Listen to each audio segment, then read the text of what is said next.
Hello everyone. So in this video, uh, hello everyone. So in this video, we will be discussing some of the basics. We would be discussing some of the basics around some numbers when it comes to competitive programming. So what I mean is, we would be analyzing some of the cases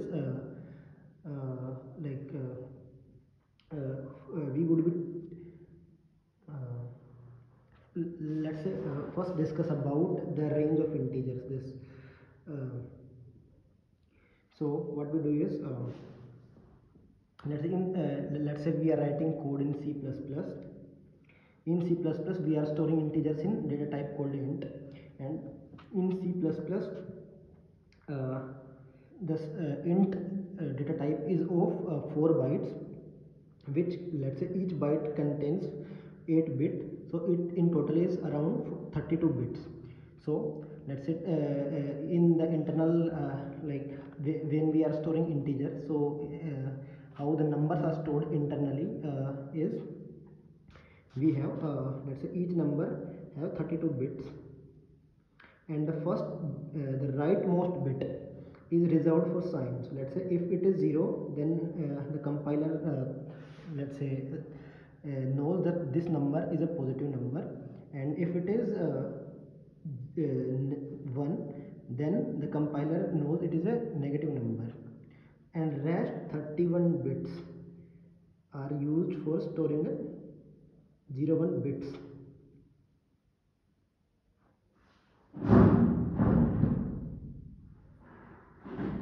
Hmm. 31 are used for storing 31 digits. So in C++, what is the maximum size of a number of an integer that we can have in C++ is, let's say for generating the maximum number, we would be assigning every bit as 1 and last bit as 0, because it represents positive numbers. So the maximum number that we could form in C++ is, let's say this is a binary representation. So when we want to convert it into decimal form, so let's say 2 raised to power 0 plus 2 raised to power 1 for this, and every bit is 1, so it will extend up to 30th bit. So for 0th, this is 2 raised to power 0, and the last one is 31 because the total are 32, and the up to this is reserved for sign, and 30th is the last bit. So this is 2 raised to power 31 minus 1. This is the maximum number, maximum integer range which we can store in C++. So in C++, so what this is, so let's say this is in terms of power of 2. When we are converting it into decimal form, it is around 2.1 into 10 raised power 9, which is around, so let's say it would be containing around 9 to 10 digits. So at max we could store numbers which have 10 digits. Let's say if a number is having 20 digits, 30 digits, or 100 digits for that matter, in that case we would not be able to store it in integer. So let's say if we are calculating some number and its range is exceeding the final result contains more than 10 digits, then in that case we say that the number has overflown the integer range. So that is an overflow case. So this is the integer overflow case. So at max 9 to 10 digits we can store in C++ integer range.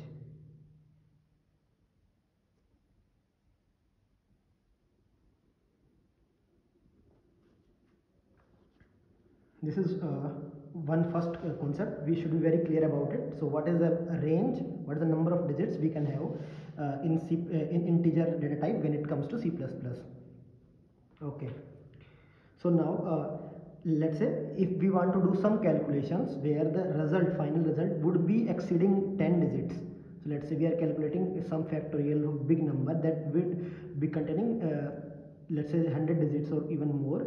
So in that case, what should be the solution? So another solution, let's say we could switch to bigger data types.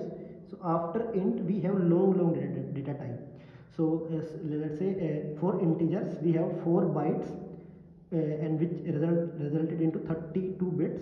So for long we have 64 bits, which means around 18 digits we can have. So let's say when our number can fit into 18 digits, we can go for long. But let's say most of the time we are calculating some, let's say 2 raised to power n or n factorial something, then digits would be in hundreds. So even storing in long won't work in that case. So another solution would be to store numbers in form of strings. So let's say we could have a string as, let's say something 1 2 3, and we could convert it into string and we can print and let's say perform operations on it. But this thing would be, let's say when we want to add something, we have to concatenate the strings, and that is very let's say we want to add two numbers, then we have to iterate from this digit, then this digit. So that is not an order of one operation in most of the cases. So when it comes to storing the number in form of string, then the time complexity would be very huge. So when we are when we are having some atomic operations like addition, multiplication of two numbers or something, even doing those would result into significant time complexity. So this is also not a very good option for us.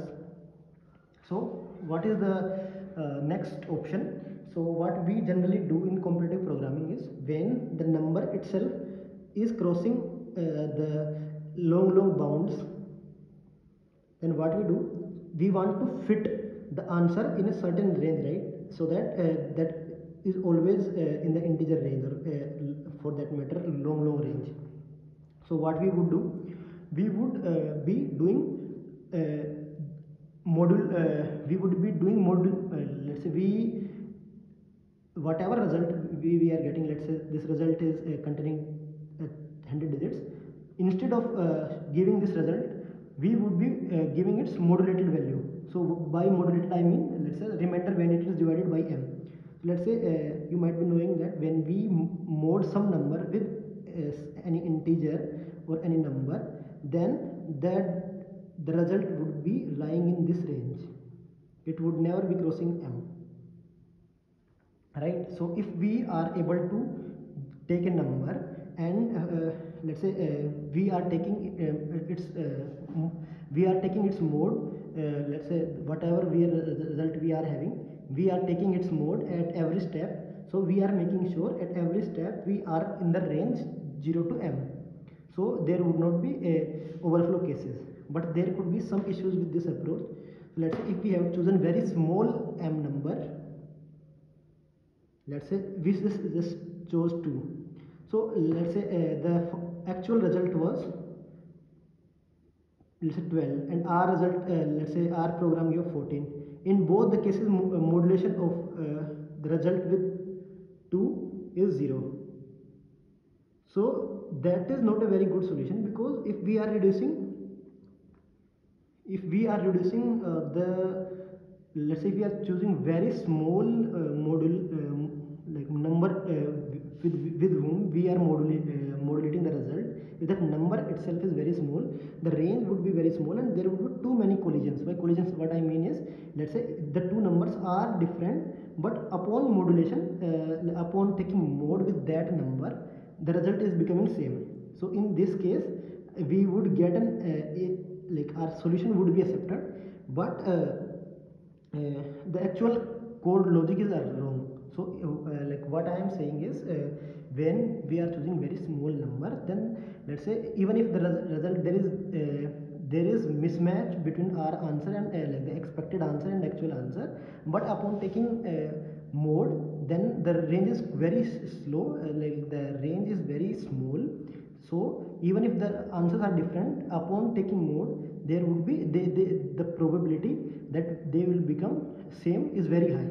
So to avoid those cases, what we do is we take a very high number. So let's say if we are able to store 9 digits around, let's say 10 raised to power 9 to 10 is the integer limit. So we would be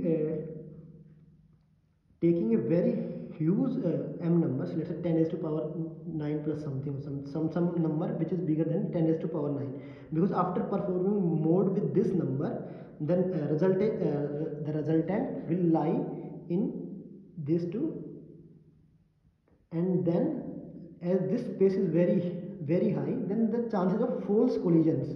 So by false collision, what I mean, the results are different, but upon taking the modulation, the value becomes same. So those collisions, those false positives or false collisions, the probability of those would be significantly reduced because the range itself is very high. So for this reason, we generally choose a very big number with which we are taking modulation, so that the probability of having false collisions is minimized. So for this reason, we are choosing very big number, and we are modulating with that number.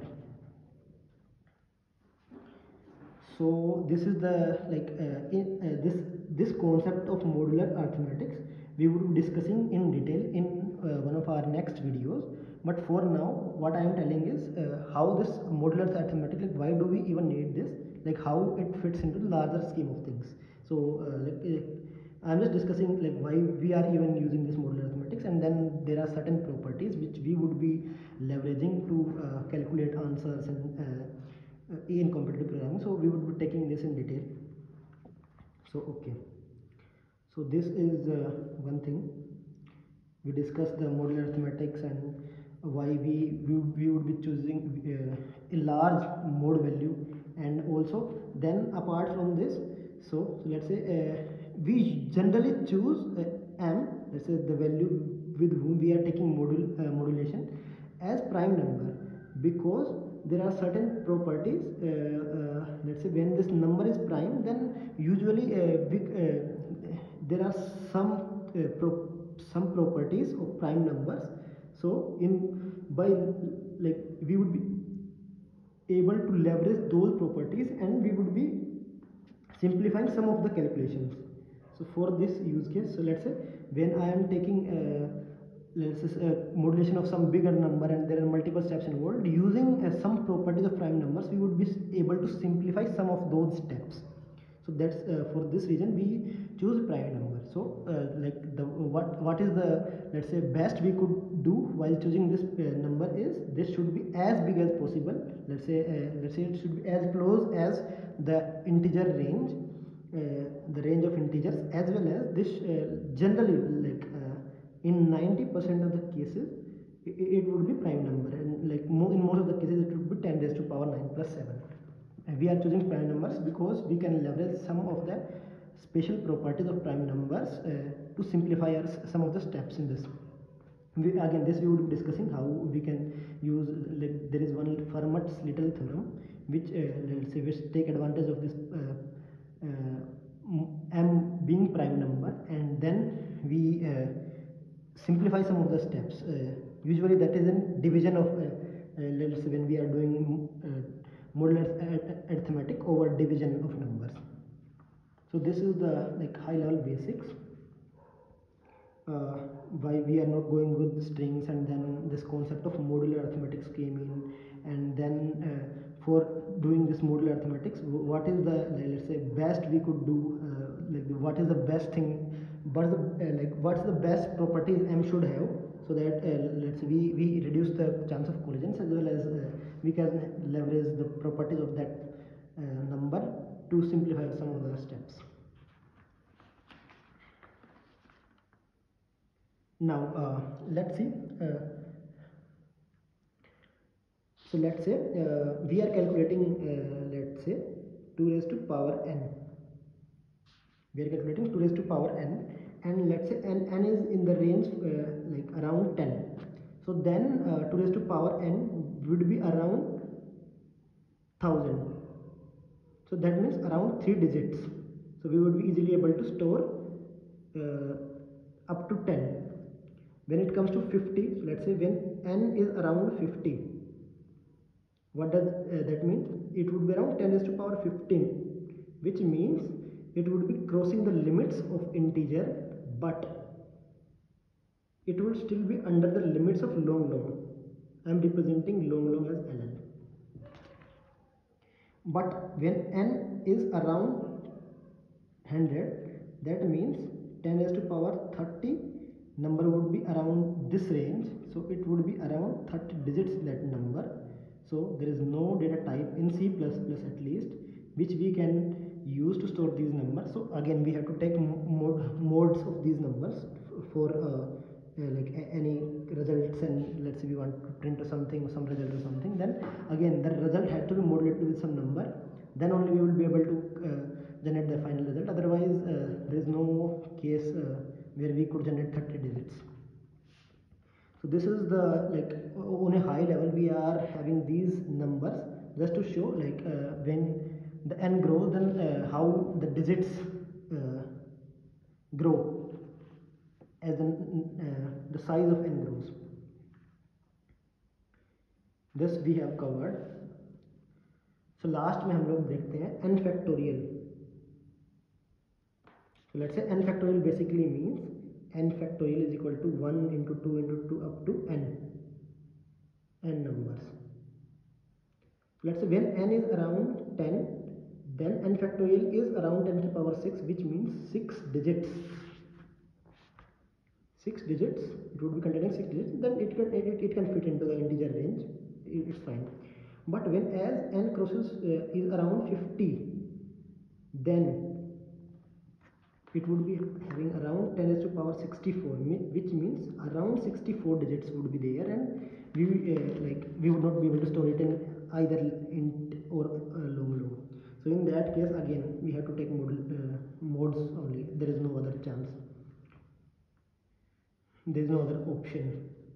And at last we have, let's say n is around the range of 100, then 2 raised n factorial is around 10 to the power 157, which means it would contain around 157 digits. If we don't want to take mode, then only string data type is able to hold these big values.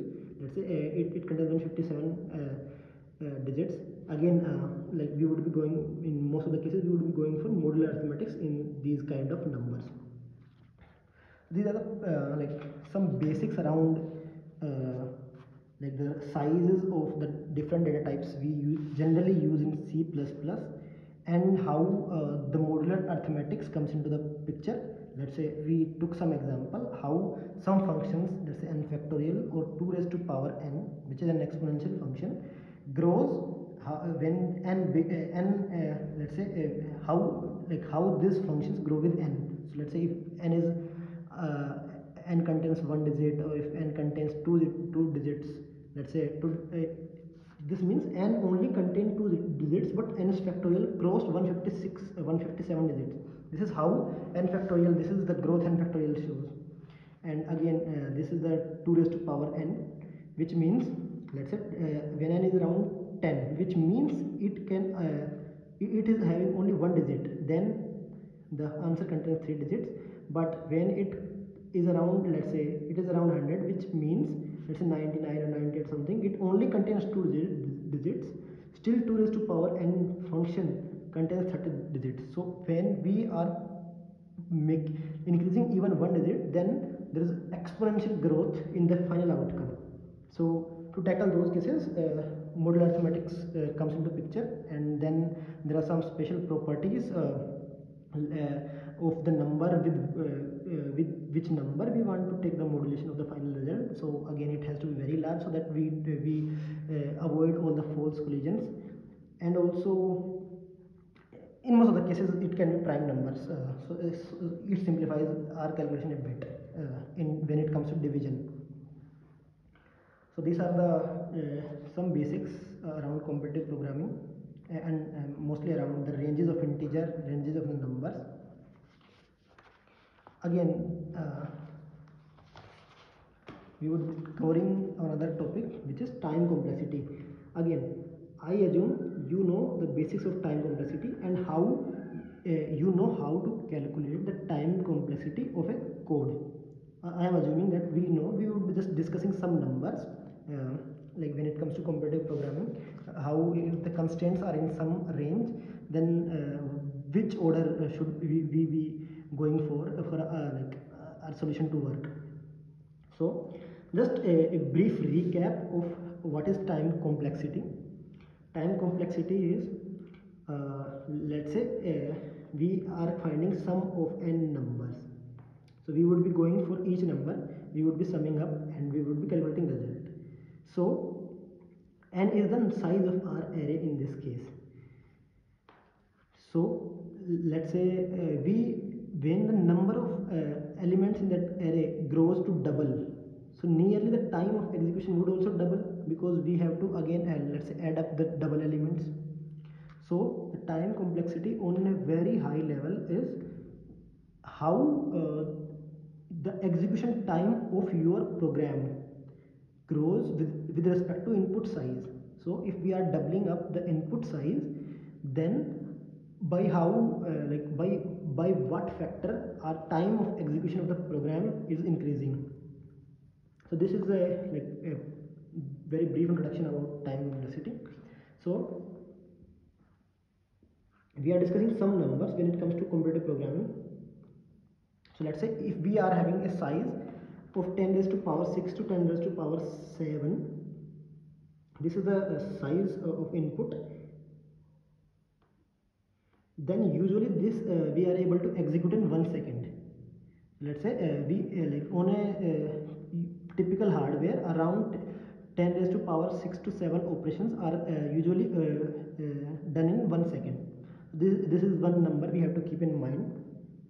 So let's say so we would be discussing some of the time complexities. Let's say first one is linear time complexity. Now let's say by linear we mean, so let's say something like we are just taking one iteration, two iteration or something of an array, and the time complexity is linear. So let's say if we are doubling up the input size, then the time of execution will also nearly double up. So this is the linear time complexity.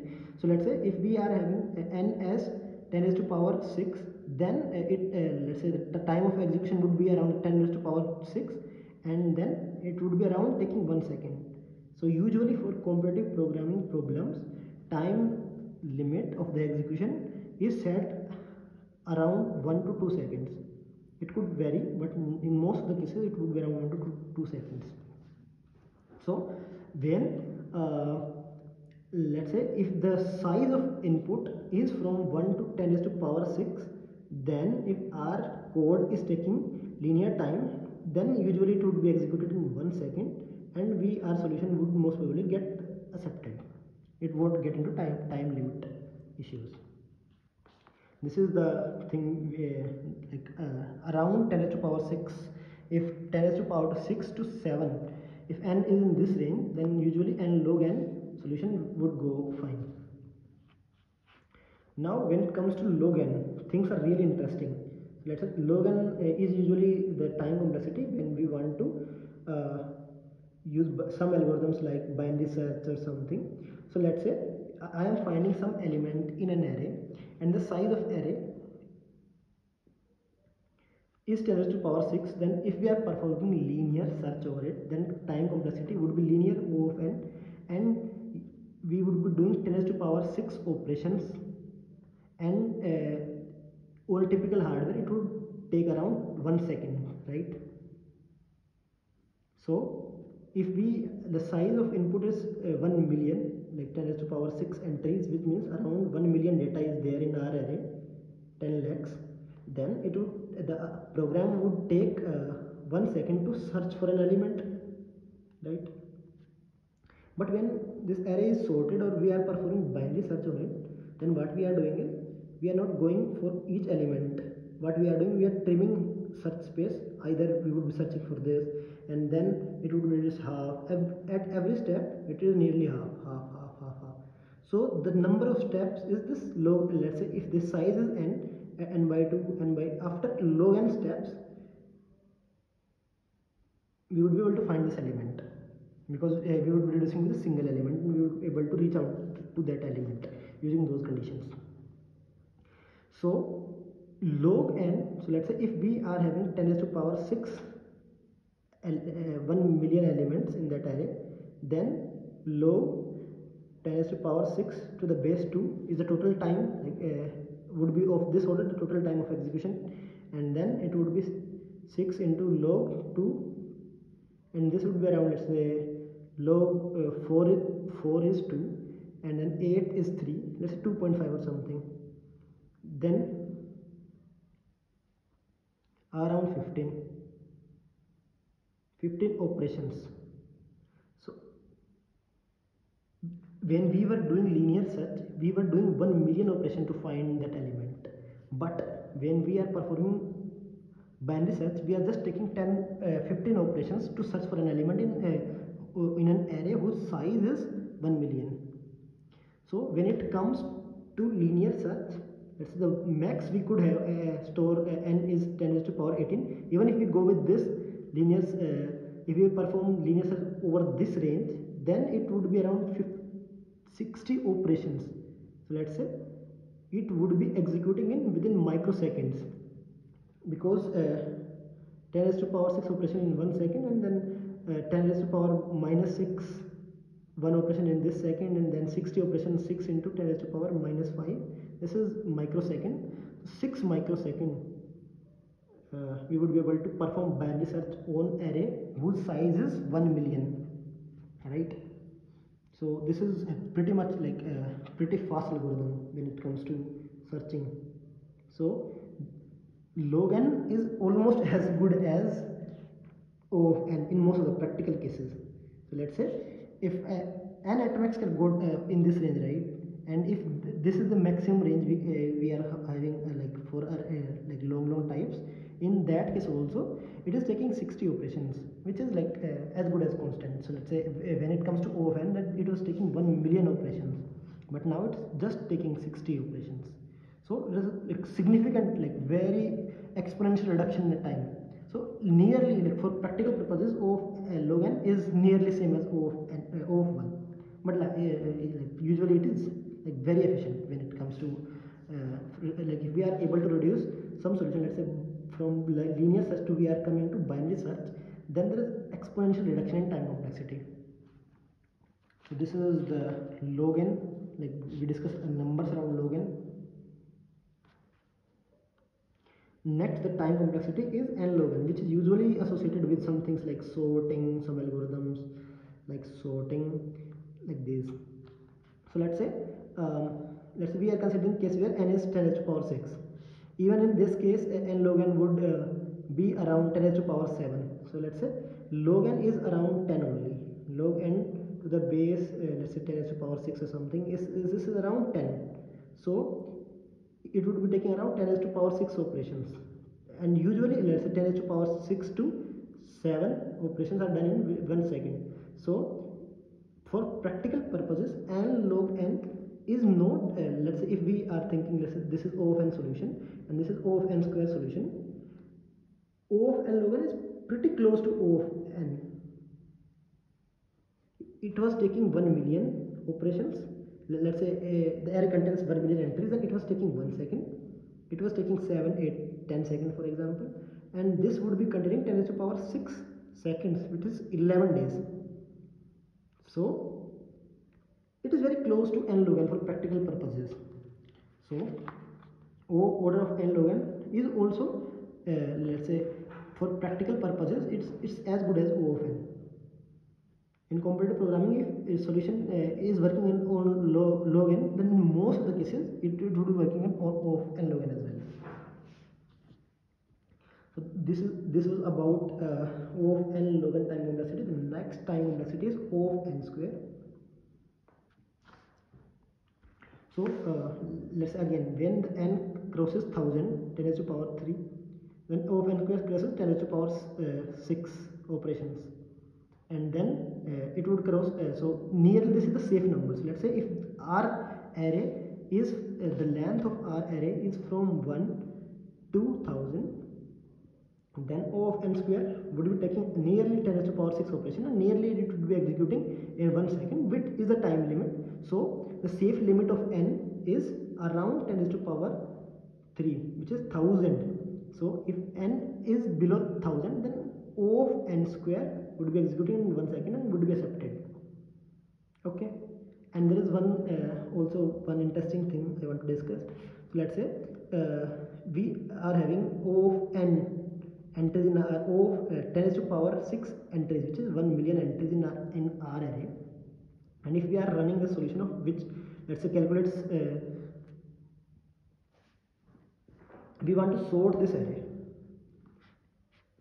So if we are going with approach with n log n, then it would be taking around 7-8 seconds, right? We already discussed this. But let's say we are using O of n square, some insertion sorter, some algorithm which runs in O of n square, then it would be taking these many operations, and these operations are done in 1 second, and the total execution time would be 1 million second, 10 raised to power 6 seconds, which is around 11 days, 11 to 12 days. So imagine you are just sorting, you took 1 million array, like the entries in an array are 1 million. Let's say you stored those entries, you write instruction sort code in your ID, and you run it. It would take around 12 days. The program would be, let's say, in execution phase till 12 days. So this is the heavy computation. We are performing too much of operations. So that's why, like, this is just to share the numbers. So let's say how drastic is the O of n square solution when it comes to bigger inputs. So if our O of n solution was taking 1 second and it was getting accepted in the ID, because ID can run, let's say, online context can run your code for certain time, right? 1 second or 2 seconds or something. It can't take 11 days to run your code and then finally compare the results. So this is the just comparison how O of n square exceeds, let's say, how O of n square solution performs on 1 million data. Coming to O of n cube, again it will be 10 raised to power 2, which is 100 entries in array, which is what does it mean is, it would be, let's say, if the array is size is having size from 1 to 100, 1 2 3 up to 99, 100, or in this range, then it would be taking around O of 10 raised to power 6 operations and nearly executed in 1 second. So if the constraint, let's say, the size of array, the number of elements which is given in the constraints on the problem. So first you have to analyze the constraints. If the O of n square is given, then if n is given more than 1000 or something, let's say 1 10 raised to power 4, then O of n cube can't work in, because we will not be able to perform those many operations in a single second, which is the time limit set when we would be comparing the when we would be judging our code. And at last, just for the sake of numbers, let's say if our solution is exponential, which is nearly, let's say, 2 raised to power n or something, then if n crosses 20, then our solution would be taking 1 second, and if n becomes, let's say, 100 or something, then the time would be exponential and it would exceed, let's say, 10 days or something like this. So when n is around 20, then only we are allowed to run 2 raised to power n solution. Else, let's say, if n is very small, let's say, usually in bit mask related problems, n is given from 0 to 10 or something like this range. In those problems, we can safely write O of n solution. Otherwise, if n is very big, let's say from 1000 to 10 raised to power 4 or something of this range, then if we are writing solution of this the time complex whose time complexity is of order 2 raised to power n, which is exponential time complexity, then in this case our solution won't get accepted, and even if the logic is correct, we would get time limit exceeded. Okay, and at last we have O of n square. So let's say safe number for this is around 10. Let's say if the number is from 1 to 10, let's say 1 to 2 3 up to 9 10, in this range only, then O of n square, O of n factorial solution, like the solution whose time complexity is of the order n factorial, let's say n is the size of input and the time complexity is of this order, then it might produce result in 1 second. Else if n exceeds this number, then time complexity will shoot up exponentially and there is no way we could get our solution accepted. It would be result in TLE. So depending, the first thing what we have to do, let's say what we have to do is, we are given a problem.